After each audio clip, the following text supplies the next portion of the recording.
Hello and welcome to a new episode of Two Glasses Deep. Today I met Krõõt and we had really nice talks about aliens, scratching cars from strangers and giving wonderful advice to people. So enjoy the 33rd episode of the podcast Two Glasses Deep. Welcome back to a new episode of Two Glasses Deep. Today I'm sitting in front of Krõõt. We're drinking coffee with a weird coffee spice, a tea, which is called the Käsepappel tea, right? Mm-hmm. And some water. This was, the tea moving around the table. Would you like to tell us something about yourself? Hello, Rosalinda. Is that how I say it? Yeah. I would not like to tell something about myself. I mean, in a way, like, maybe we could add this later. I'll tell you in the end. Okay, yeah. And you said that we know each other, but I don't really have that feeling myself, even though we just chatted a little bit and also, yeah. So, but I can tell you why I have tea as my favorite drink, because it's a bit surprising for me as well. Tell me please. I've been coughing now for the past 4 weeks. Yeah. And I started to drink tea. And this was the first time, or the moment that you started liking tea? 4 weeks ago. Let's say I started to like it when I met this person who is my girlfriend now, mm-hmm. And she was always drinking the special tea from Dr. Kottas, and I famous Dr. Kottas. First I was shocked. I wanted to also buy it so that she could drink it at my place too, mm-hmm. And I was shocked that it cost about €8 a pack. €8, and you can only buy it in the pharmacy. Yeah, so you need to be on time. Even like less, the window is really small when you can buy it, and then you pay a lot. Okay, crazy. But maybe that's the key to liking tea, for me at least. Like, I know, I guess it's not really the taste or the temperature. I used to like champagne, for example. Mm-hmm. Maybe it's not the taste, maybe it's how much it costs. Maybe that's how I choose you enjoy my every sip, so because you know it's expensive. Tea. Yeah, I don't like tea actually, but maybe it's because I'm not drinking. Or because it's cheap? I don't have a problem with cheap things, so I think it's the taste. Mm-hmm. I don't know. There is, from the yogi teas, for example, I like, because there is something, it's Süßholz. Do you know it? What is it in English? I don't like it. You don't like it? I like it. Oh. And these are the only teas that I like. But do you think we can still do this podcast? What? We don't agree now. Yeah, so started off with an thank argument. you so much for coming, but don't want to discuss about tea. No, I really hate tea actually. Okay. No, I wouldn't say that I hate tea. Sometimes I take some sips. Süßholz, yeah, it's okay that you hate Süßholz. But I would never order a tea when I'm somewhere in a cafe or in a restaurant, because I don't get why you should pay €4 or €5 for hot water and a tea bag that costs, if it's not Dr. Kottas, 20 cents, maybe less. So you get. I don't have a counter argument on that. But okay, so since 4 weeks you love tea. Yeah. And you drink it a lot, and it helps your throat. Not really, but at least I'm doing something. I guess it's better than nothing. And this was the evidence that you're coughing. Oh, yeah, I hate coughing. But you know what helps as well? Putting some salt. No, I don't want to hear more advice. And why? I like to give advice, but not to receive. What would you give me? Like, what advice are you giving the most recently? You'd have to ask for it first. Okay, can you give me an advice on how to avoid giving people Christmas gifts? If they're giving you gifts... How about don't give them? Yeah, but I'm feeling... Okay, then give me an advice on how to not feel bad when someone is giving you a Christmas gift and you don't have one to give them back. Oh, the guilt feelings. How to avoid guilt feelings. Yeah, because I like receiving gifts. Mm-hmm. I also like giving So it gifts. sounds like you're really good at asking advice, because you had this immediately, like you had prepared it. I'm creative. Spontaneous, creative. Spontaneous. So, how to not give presents back? Very good. Also very actual questions, maybe useful for the listeners. Yeah, and this is also something that like I'm thinking of at the moment, because Christmas is right in front of us, if you can say so. It is. So, do you have a therapist? Yeah. Well, you could probably talk to them about this. Yeah, but you know what my problem is with my therapist? I only have one hour left with her that is paid by the ÖGK. So I'm really avoiding to take the last session with her, and that's why I haven't seen her in a while. Oh, and also maybe you don't want to spend that last hour on talking about Christmas gifts. Yeah, that's why I annoying came to for you. Both. Yeah, it's annoying for her and for you. Yeah. So okay, let me think. Well, of course, you can always try to boost your own self-confidence. Just say that no, you don't need to give gifts. You are a gift. That's nice. And this is also something that I should say to the people. That when they give me a gift, I say, I don't have a gift for you because you're a gift yourself. Yeah, I'm a gift to myself. Yeah. That's a good advice already. That's okay. But if you still notice that guilt feelings are creeping up, well, then I think the common knowledge is that you're supposed to feel the feelings, but not think them, not think about it too much. Just oh, I'm feeling very guilty. Why? Don't ask there is why. No reason. No. I mean, I'm feeling really, really guilty, but why? There is no reason to feel guilty. If someone wants to give me a present, they shouldn't ask for a present back, right? That's the idea of presents, right? Yeah, it's not... so indeed, there's no reason to be guilty in the first place. Okay, but just in case, I think I will prepare some cards that say that I'm a present myself, so this is why I didn't get them anything. And this is what I will give my grandma, my father, my mother, their spouses. Okay, good. Thank you so much. You're welcome. Because I really don't want to go on Maria-Hilfer-Straße and find some things for them. It's just like that, yeah. Mm-hmm. But thank you for that advice. Well, I'm also happy that, I saved you some money and also slowed down the economy a little bit. Yeah. Thank you so much. Are you giving Christmas gifts to people? I haven't thought about it yet. Interestingly. Yeah. Interestingly not. I guess I'm quite convinced that I'm a present. Yeah, I think I will make some presents myself, actually. I like self-made. Self-made stuff. Mm-hmm. Soap and liquor. You make soap? Yeah. I already found a recipe and it looks really nice. It looks like a rainbow snail. Mm-hmm. So it could be cool, I guess. And you can just add oils, essential oils. Wait, rainbow snail. Yeah, you have to buy raw soap. I don't even know what that means yet, but I will have to find it. And then you have to melt it and put it on alufolie. I don't know what it is in English. So are you a freelancer? Not officially. You're actually working. You're employed. I'm not employed. You looking for I'm looking for a job. Yeah. I see. Yeah, that makes sense. Because making soap sounds time consuming. According to the internet, it's not. It's very easy. Yeah. It's very easy, and it looks nice in the end. And I like to do stuff with my hands, so I'm trying my best. So you just assumed that I don't have a job because I'm doing soap? Well, the thought just kind of came by like a train.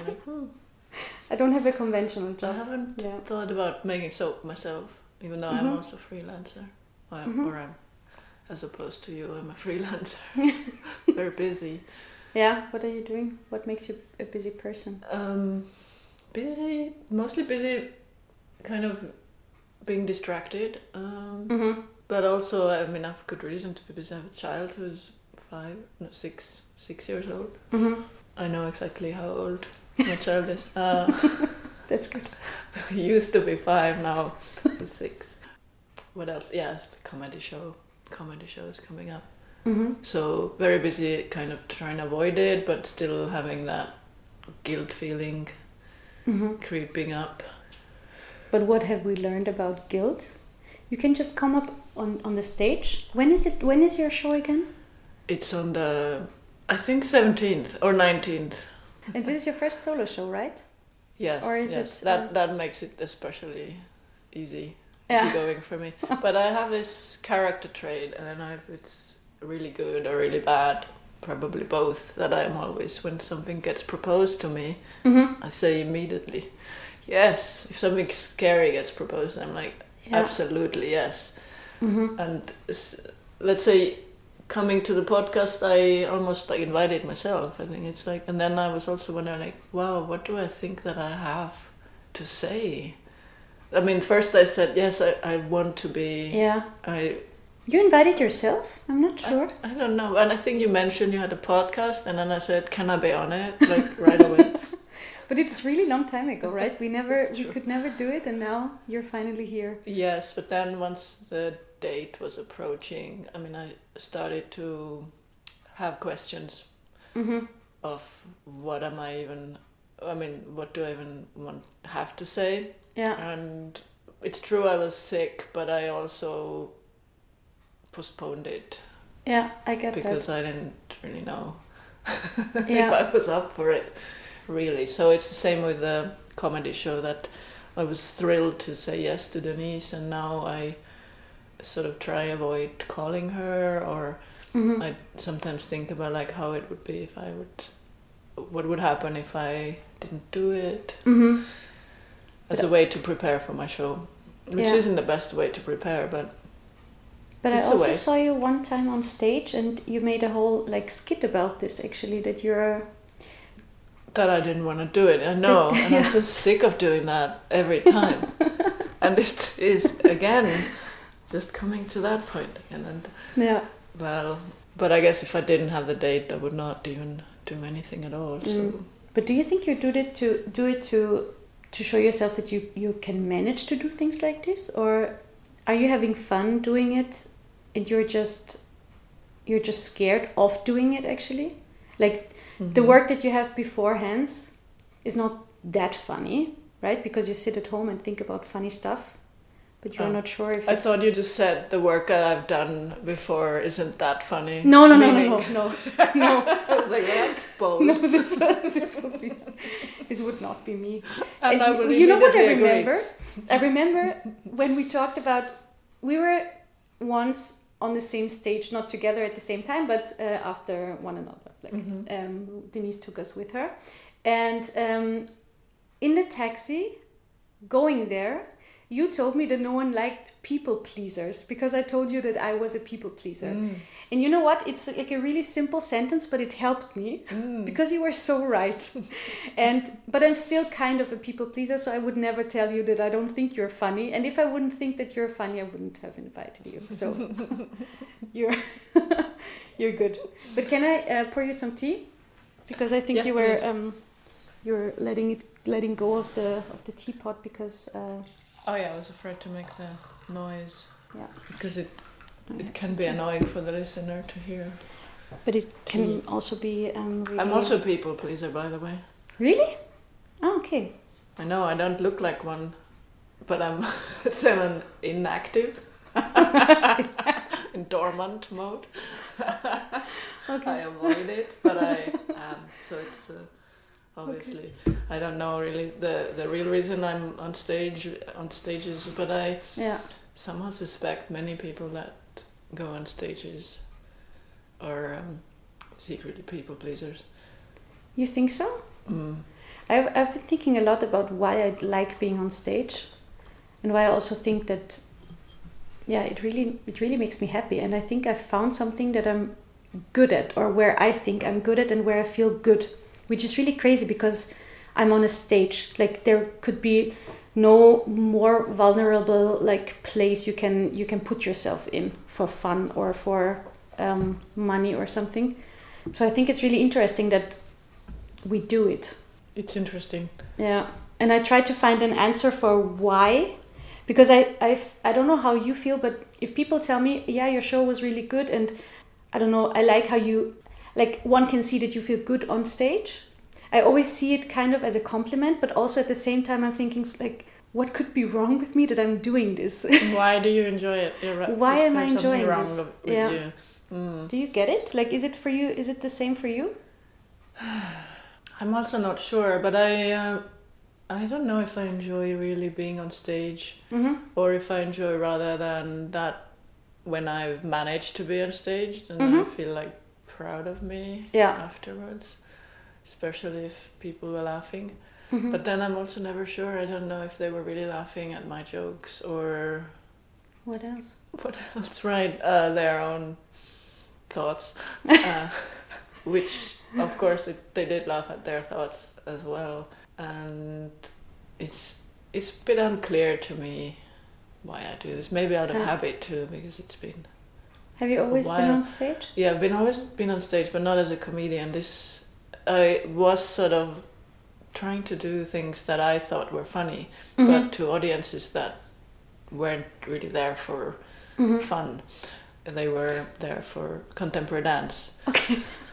So I'm really used to this kind of silence in the audience, which is maybe good for a comedian. People like to be provoked, and so if you're doing something provocative on stage, you're also a people pleaser.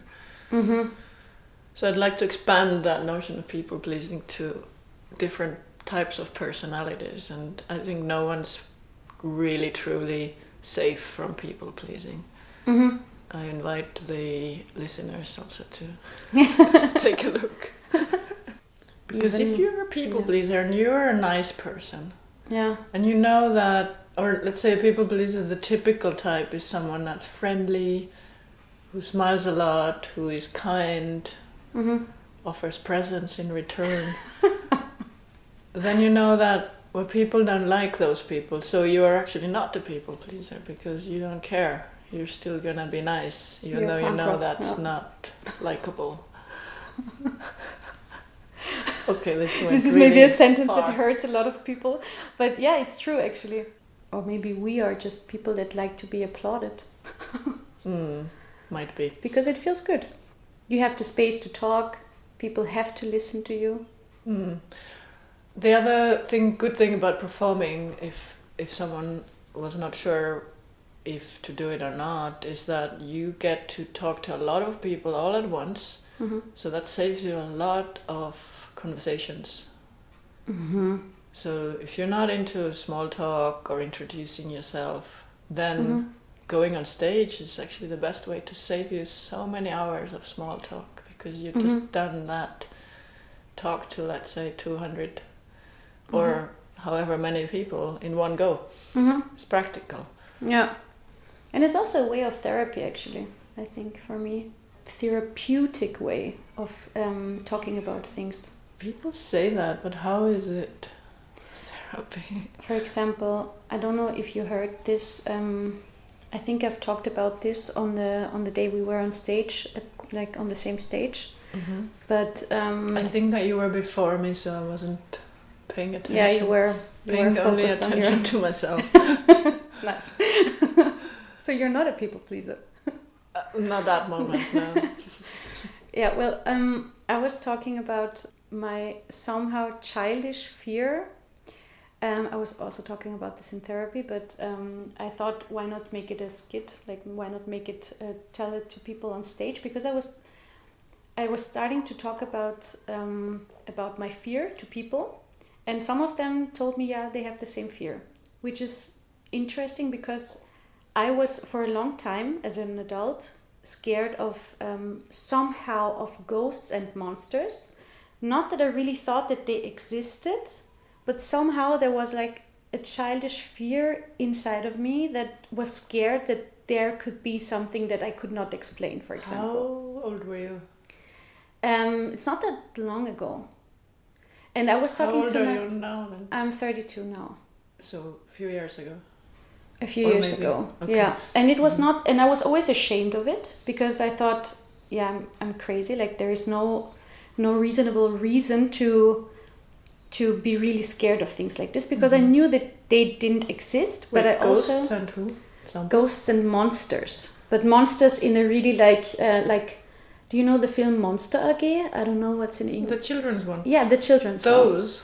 Not those monsters, but they're quite these cute, kind of monsters. Like not from creepy the movie. Stranger Things monsters or something like that. In my mind, it were monsters like... Because my therapist, whom I love, but I haven't seen her in a long time, you know that. I told her this and she was asking me, yeah, okay, how do they look? And then I noticed that it is like a really childish like image of a monster. And then she said that it is like this for a lot of grown-ups because you see movies or you hear stories as a child and no one is like helping you to, I don't know how to say this in English, but no one is helping you to... How about cope? Yeah, how to cope with these images. And if they don't do this right, then you have it can still like stay for a really long time. And it helped me talking to my therapist about this. And then I was like, okay, it's normal in parentheses. And then I talked to friends about this and like really people where I never thought that they were even thinking about topics like this. Now that I think of it, I think I'm afraid of skeletons. Really? But in what way? Like if you... I find them... creepy. Maybe everyone does, but I find them creepy. And the annoying thing is that my child is really into skeletons. And I have like so many of them at home. And every day his only wish is to get another skeleton.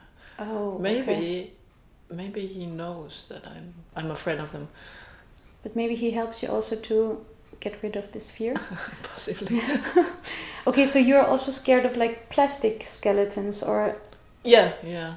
You find them disgusting or are you really like scared? Is like giving No, you it's not like I'm running away, but it's not like my favorite type of thing. I'm trying to like them, of course, because my kid loves skeletons. It's like, you know, he really wants them in bed and everywhere. What kind of skeletons? Do you know Halloween? Yeah, yes. I do know Halloween. Like those kinds. But all year round. Okay, so the big ones that are... Big ones, small ones, and every kind. Yeah. Okay, glow in the dark, regular, and life-sized, small ones. Kid skeletons, baby skeletons. Oh, crazy. So, but have you seen a real skeleton, like, before? No. In a museum or something, or in Stephansdom, where there are a lot of bones? Oh, I have to go there with that. Yeah, maybe it could help you to, you know, it's called shock therapy. No, it's not shock therapy. Is it? Exposure therapy, or yeah. But you weren't aware of your fear of skeletons, or because you said that I think about it. Or... Let's say I was just trying to relate to you, and first thinking that's weird, and then thinking, but some things that I used to be scared of as a kid. I'm still not totally cool with, let's say. But you're not scared of that they can become alive or something like that? No. Okay. So it's just... So I interrupted you, but your monsters could actually be coming alive. No, that's the thing, which is still weird, and I still don't get it, because I'm sure that they don't exist. But somehow there was still some fear left. For example, I was living in a shared flat before, and we had a really big flat because we were a lot of people. When I was alone at home, I was scared sometimes during the night, and I thought, why would I be scared? And it's not that I'm scared of like thieves or something, or it was more thieves. They can't come in because they have to be robbers. How do you say robbers? Yeah. Okay. Because a thief would be, if robber came, open the door, then a thief could come and try to steal something. A phone. Yeah. Okay. Yeah. So it's a robber. Yeah. And robberer. A robberer. Really? A robber. Robber. I'm not sure. Let's say robberer. It sounds like a robbery. Robberer. What is a burglary then? Oh, that's burglary. Burglar. And the burglar and the... Oh, it's a burglar, you're right. Your English is better than mine. But robber also means something. Yes, I think those are the ones that attack you on the streets. Okay, English is so complicated. not as German. German is not, right? No, German is not complicated at all. Yeah, but okay. So I was scared of something supernatural that I couldn't like explain, and this is something that I'm scared of, but I don't know why. So many people who are afraid of supernatural things and also believe that it's real. So I mean, perhaps you should be just happy that you. Did I recognize my fear? Yes. Yeah, maybe. Do you believe in aliens? No, should I? No, I'm also not believing in aliens. At least don't in aliens that we paint a picture of. But I think it would be weird to say that we're the only living like kind in the whole universe. Like I think that I'm sure that there are also like planets that have weird things like human beings on them. I mean, honestly, it's like I have enough things to think about to just in my daily life to have aliens also as a question. Yeah, but there are a lot of people believing in aliens. So more of people that have so much time that they have spare time to think about is there aliens or not. And yeah, they might be, but I only will think if they're actually like coming to my apartment. That will become a problem for me. I think I will. That would become some kind of a problem. Yeah. That would also be the answer to the question, of course. Okay, nice. I think this is the first time that I talked about aliens on the podcast. Yeah, well, this is an alien podcast now. Yeah, this is an alien podcast. Yeah, this is why I'm doing these things: comedy, podcast, writing a book. You're writing a book as well. I wrote already a book. It's already published. Congratulations. Thank you so much. Yeah. You could give that as a present to your grandmother and aunt and... Yeah, well, my grandmothers, they don't speak German so well. Oh. So, and it's a book in German. So I don't think that this would work. And I also don't think that they would get the topic. But if they don't understand, then it doesn't matter. True. And they could learn German at least. But it would be really funny German because I created my own words sometimes. Like there are a few words that I created myself, so it would be really weird if they would repeat it. I was visiting my grandmother. So it's like not really German. I mean, it's like made up German, but I changed some words into other words, and you can still understand the meaning, or I explain the meaning. But I really like creating new words. Because I don't think that the German language is such a... And you wouldn't want your grandma to speak German in such a way? In such a weird way, no. And I also think that they will not learn it. If they haven't learned it like for 30 or 35 years, they will not do it now. Well, I mean, they can speak German, but they really know... You know. Like, not a lot. Mm-hmm. Yeah, but they can communicate. At the doctor's. At the bakery, at the supermarket, but not more. But because they never got a German book, maybe, as a present from their grandchild. I think they never needed German because they always had children helping them with everything. And I only started to speak German like this year. Yeah. But you speak English. My grandmas, they don't speak English, so it's really... But still, for the listening persons who are Austrians, they don't want to hear that someone's here for 18 years and doesn't speak German. Do you get bad feedback for this? Are people... I don't know, but I fear so. Okay. So I would always, if someone asked me, so, wie lange bist du schon da? Then I'll say, like, yeah... 3 Jahre. I just kept it at that. 3 years. But I had this great luck that the person who is my girlfriend is very reluctant to speak English. So I had to start speaking German finally, and it was really hard at first. But that was absolutely needed because I guess I could... always get by with English if most people speak happily English too, or begrudgingly. But it was such a luck to have someone who absolutely didn't want to speak English. But still, you could get to know each other. Because we danced tango first, okay. and only then the conversing thing started later. Let's say we got to know each other in the dancing way. Oh, nice. Yeah, it's quite nice, yeah. Yeah. Are you teaching somewhere? Do you teach tango classes? I'd like to. I don't. But if someone would like to learn tango with me, then please get in touch. It's like my dream job at the moment. Yeah. But so because I do teach, let's say, I teach in the context of dance and theater.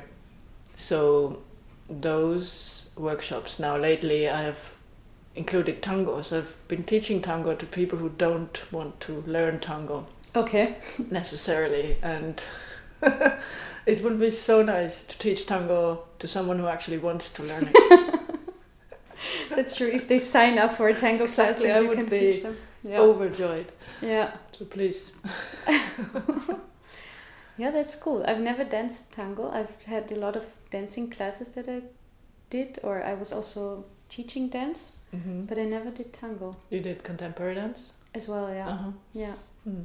I really liked it. Yeah, it's not very far from contemporary dance, except that you don't do it alone, and it's quite a whole other level of dancing. But it's quite complicated, no? Yeah, right? you're not just having to like control your body, but also, well, let's say not control, but when you're busy not just with your body, but also with another body. But in tango, there is also a leading part and a person that you can swing around, right? Yes. Traditionally known as man and woman, or leader and follower, but now there are like new developments, and to make it more to say it how it is there is an interpreter and a proposer. Okay. Or like a choreographer and a dancer, but also both are dancing, obviously. It's also the most complicated dance in the whole world, probably. So if that's something that if you like feel like that's absolutely something I want to, it's maybe similar to someone proposing to you something scary and you're like, absolutely, yeah, I'm gonna do this, and then you're like, oh my god, this is terrible, because tango is terrible as well. It's very frustrating. Because the technique is so complicated, or because there is like no steps, and yet there are steps, and yet it's improvised, but also there are codes, and you don't have a partner, but also you need to dance with everyone like they're your best partner. Okay. And with codes you mean something like if you pull your finger, or not pulling your finger, but if you push your finger against the hand or the arm of the other person, then it means something? Or what do you mean with codes? The codes are more like in the social, let's say, how you invite someone, how you how you say no to an invite, only with your eyes. So it's extremely it's a subtle. whole culture, a whole dance culture, and not only the dance itself. Yeah, and it can be extremely challenging when you like you get to dance with that person. Are they looking away? Are they looking? Interesting. But is there only tango from Argentina, or are there different styles? This is Argentinian tango. Okay. The other one is what's been appropriated to be part of the ballroom, and I don't know anything about. Okay, so you're doing like the traditional style of which spread around the world, of course. Yeah, because I saw a tango show in Spain, I think, once. I was also in Argentina, but I've never seen a show there, and it looked really cool. It was really interesting, but like it's not. Tango can look cool. It can also look very tacky, obviously. And it can look almost like anything. Yeah, the outfits are really funny. This is something that I remember. Or I don't know if it's. You mean funny, like clowns, or funny and? Yeah, clownish. I would say, yeah. Okay. With the big flowers and the I don't know. But they were not dressed as clowns. They were dressed as clowns. Oh. This would be really funny. No, they weren't dressed as clowns. No, but not that way. Okay. The dress and the suit, they were. I don't know. I wouldn't wear these things. You wouldn't. Okay. No, I wouldn't. Are you wearing those things when you dance tango, or are you just... I'm dressed as a clown, usually. Could be cool. Very sensual. Wig and nose and yes. This could be really cool. Yeah, why not? Why not? It's all good. I will just check because you have a... Therapy. Oh, that's true. Okay, so it's 40 minutes now. It's time. Normally I ask We people... didn't even talk about anything. And I mean, like, I had to plan to like come here and rehearse my stand-up material. You can still do that. You can tell us what you want to do. But that's 45 minutes more, and then my therapy starts already. You can talk as long as you want, and then you can... You said it's 40 minutes, and now it's 40 minutes. But there are also episodes that are longer. It's okay. But who listens to a podcast that's an hour and a half? To all the people that are still listening, congratulations. Thank you. Now you will listen to the greatest show in the world. You may go now, because this part is now just an extra, some things. So thank you for being here. Well, no, it's really cool because you get an insight on what's going to happen. Oh yeah, this is for those who don't want to come or don't get the tickets. Yeah. But I have never rehearsed this or never even tried, and so it might not be very good. So I can't recommend continuing to listen to this. And for all but let me try. At least I'll try to be quick because I don't want to be late for therapy. I thought because I did not know what to talk about, so I thought I'll try to talk about something that happened to me recently, because at least that's something fresh. But not much happened, as I said. I just been sick and coughing and not going out, and also having a kid. I anyway have, let's say, not many evenings where I can go out. Well, except tango dancing, obviously, but there's nothing funny to talk about in the tango. But the one thing that I do is socially is to go to birthday parties, kids' birthday parties. Have you ever been to a children's birthday party? Yeah, I've been to kids' birthday parties, yeah. And so it's a funny type of event because the kids are there and they usually know each other and they have a lot of fun. And then in the other room, there's a bunch of grown-ups who have nothing. They don't know each other. They have nothing in common, except that their kids know each other. Yeah. So if you feel socially awkward, like that is level 9 on social awkwardness. It's very important to have drinks, even if it's 1 p.m. Like there's always beer or wine, just to like make it possible to be there.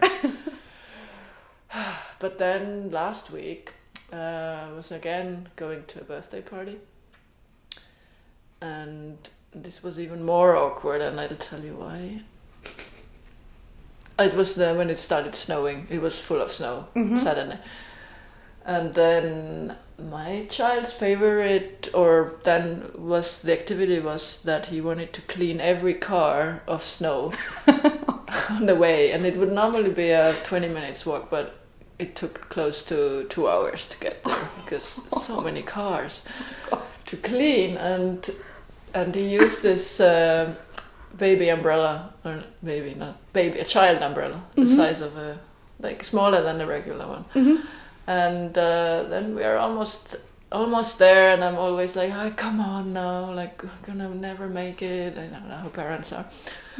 But I also understand that it's important to show children, let them play with snow because it's not here forever.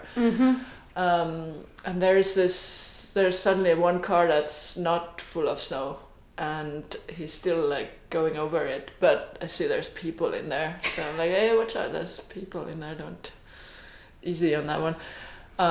And we continue, and then I see the person comes out of that car and approaches us, and I feel very positive. I think that he's probably lost and needs instructions, and I'm thinking how to get my phone. Should I get my phone out to look for to Google it for him?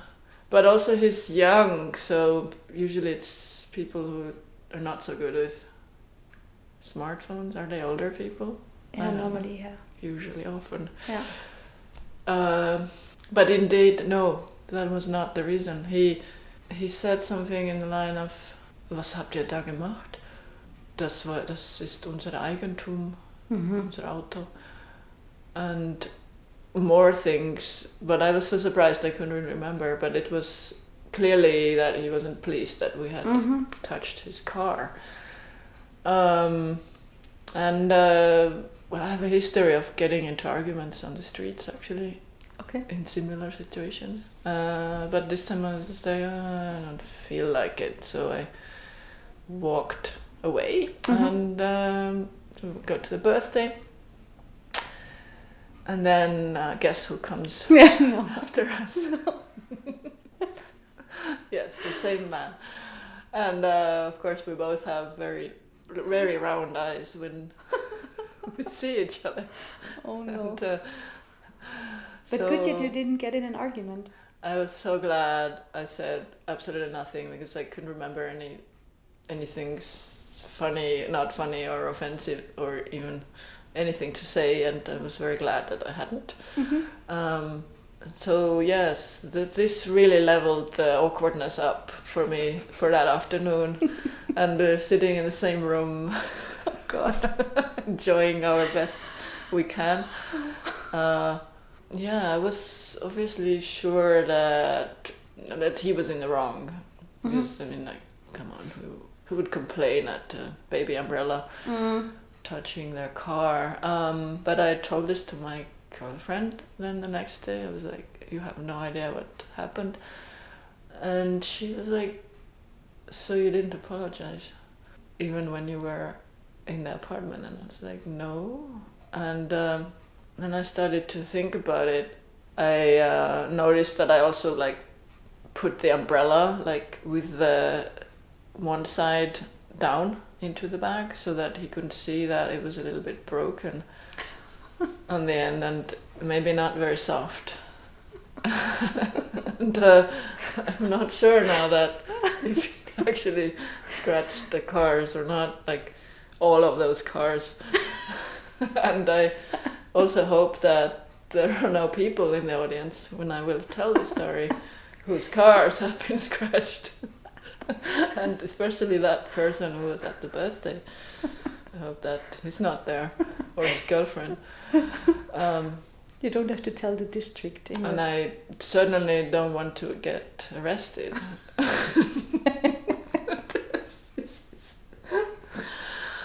Yes, so this is the story, but now it will be very long because 45 minutes is a long time, so I'll have to tell this very slowly. And also adding maybe different perspectives. I also told this to my ex, and then another ex, and they all have like different opinions. Okay. Eventually. But did they all say that you should have apologized? No. Okay. One of them was like, I'm gonna go and get that guy, or it's just like maybe not, maybe that's not.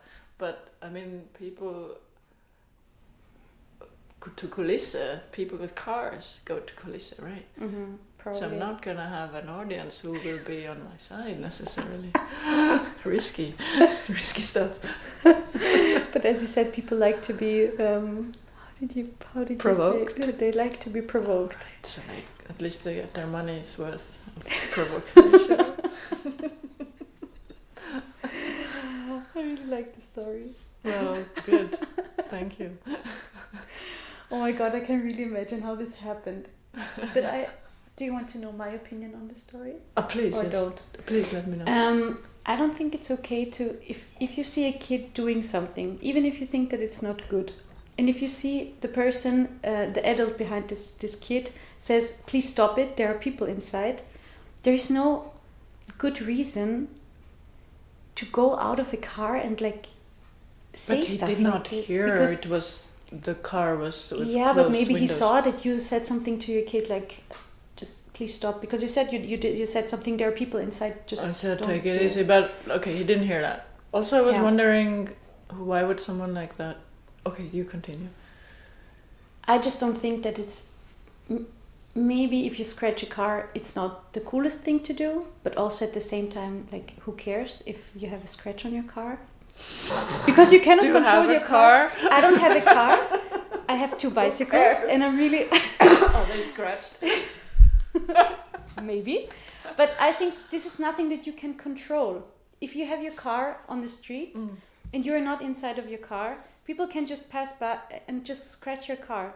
Mm-hmm. But it will not make any difference. You can still drive it, you know? I don't know. I just think if a kid... I think you're not popular with the car owners. Maybe not.